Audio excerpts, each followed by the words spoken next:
para todos nós, irmãos, companheiros de luta. Estávamos falando a respeito das evocações das pessoas desencarnadas, dos animais, dos que se encontram ainda encarnados, e dando a cada pergunta uma resposta simples, sensata. E isso é bom, que assim nós vamos aprendendo e podemos passar para outros que necessitam saber. Bom, o espírito de uma pessoa evocada durante o sono é tão livre para se comunicar como de uma pessoa morta? Não. A matéria o influencia sempre mais ou menos.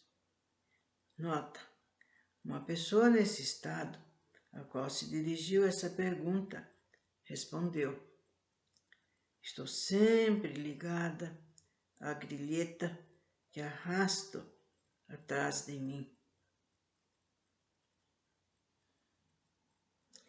Nesse estado, o espírito poderia ser impedido de vir porque está alhures? Sim, pode ocorrer que o espírito esteja em um lugar que lhe interessa.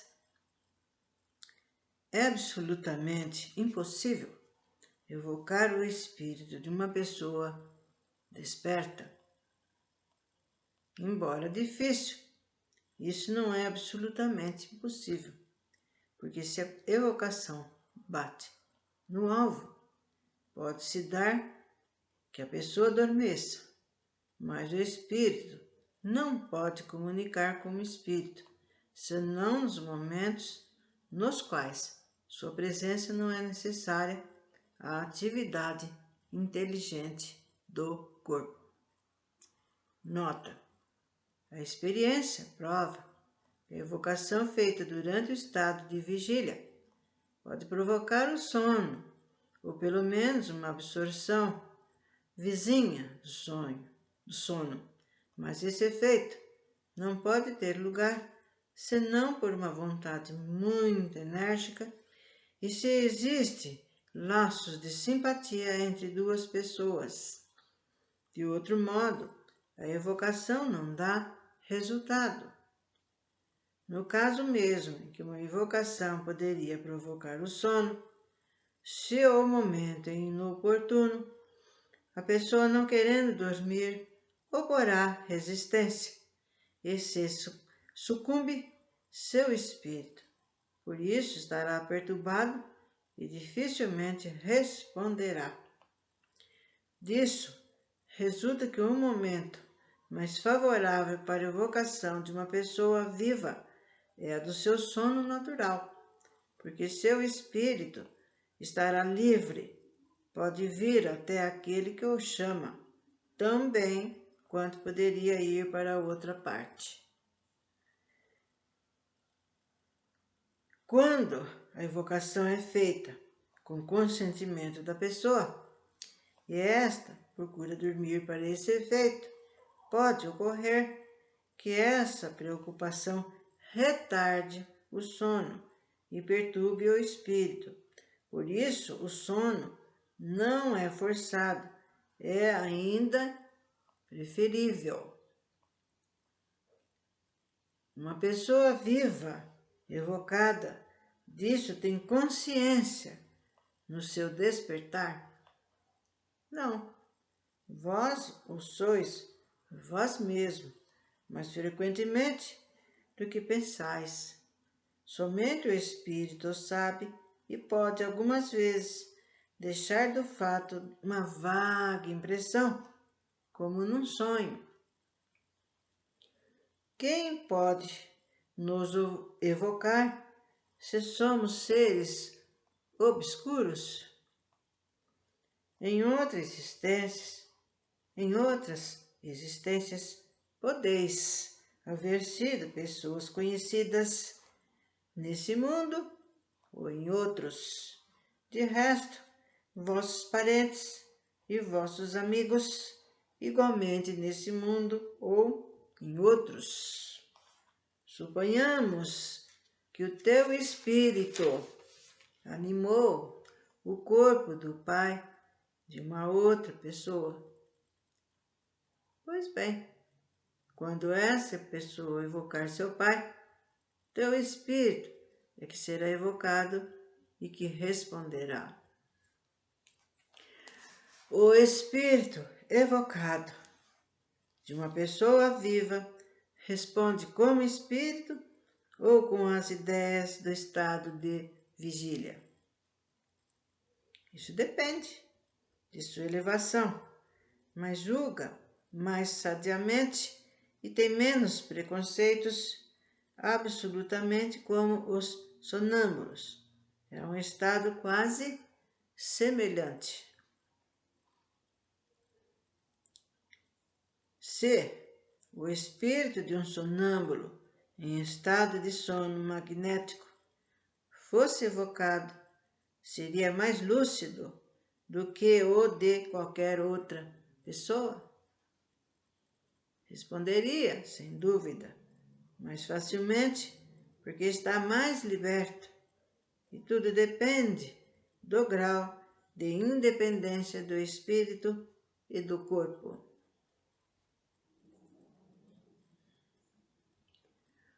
O espírito de um sonâmbulo poderia responder a uma pessoa que o evocasse à distância, ao mesmo tempo que respondesse verbalmente a uma outra pessoa.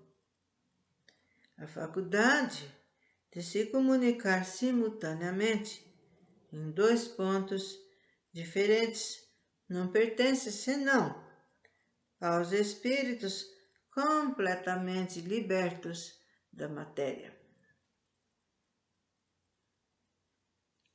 Poder-se-ia modificar as ideias de uma pessoa no estado de vigília, agindo sobre o seu espírito durante o sono. Sim, algumas vezes o espírito, não mais preso à matéria por laços tão íntimos, por isso está mais acessível às impressões morais, e essas impressões podem influir sobre a sua maneira de ver no estado ordinário. Infelizmente, ocorre que com frequência ao despertar, a natureza corporal o domina e lhe faz esquecer as boas resoluções que pôde tomar.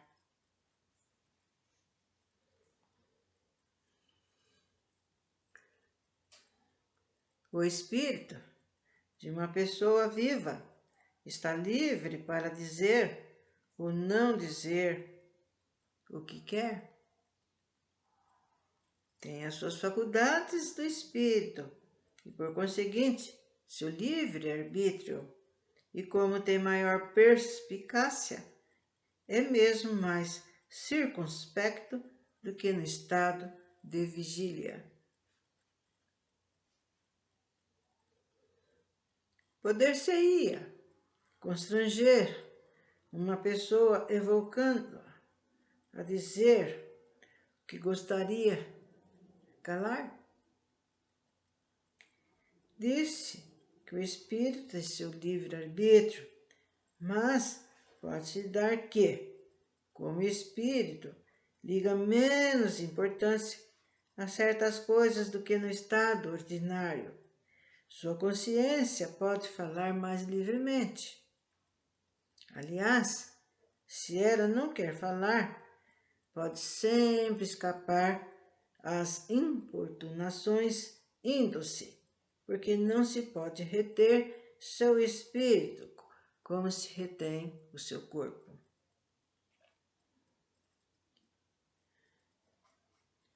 O espírito de uma pessoa viva não poderia ser constrangido por um outro espírito a vir e a falar, assim como ocorre para os espíritos errantes. Entre os espíritos, estejam mortos ou vivos, não há supremacia, senão pela superioridade moral. E deveis crer bem que um espírito superior não prestaria jamais seu apoio a uma vil indiscrição. Nota: esse abuso de confiança seria com efeito uma má ação, mas que não poderia ter resultado, uma vez que não se pode arrancar um segredo que o espírito quisesse calar, a menos que, dominado por um sentimento de justiça, confessasse o que calaria em outras circunstâncias. Uma pessoa quis saber, por esse meio, de um de seus parentes, se o testamento desse último estava a seu favor. O espírito respondeu: sim, minha cara sobrinha, e disso cedo tereis a prova. A coisa era real com efeito, mas poucos dias após, o parente destruiu seu testamento e teve a malícia de fazê-lo saber à pessoa, sem, entretanto, que soubesse ter sido evocado. Um sentimento instintivo leva, sem dúvida, a executar a resolução que o seu espírito havia tomado depois da pergunta que lhe havia sido feita. A covardia impedir a um espírito de um morto ou de um vivo o que não se ousaria pedir à sua pessoa, e essa covardia não tem mesmo, por compensação, o resultado que se pretende.